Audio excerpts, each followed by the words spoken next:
Peoples party نے دہشت گردی کے خلاف بہت قربانیاں دی ہیں. دہشت گردی کی جنگ میں بے نظیر بھٹو شہید ہوئیں. پیپلز پارٹی نے 2 بڑی قربانیاں دی اور سیاست جاری رکھی. عمران خان نے سیاست رخ تشدد کی طرف موڑنے کا راستہ اختیار کیا. عمران خان کا مقصد ملک میں انتشار پھیلانے کا ہے. عمران خان کا مقصد سیاست میں خون خرابہ ہے.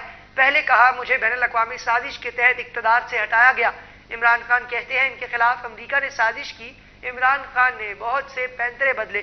معاشی تباہی کے ذمہ دار عمران خان ہے. عمران خان نے بہت سے کارڈز کھیلے ہیں. اب یہ کارڈ کھیلا ہے جس سے خدا نخواستہ ملک میں خون خرابہ ہو سکتا ہے.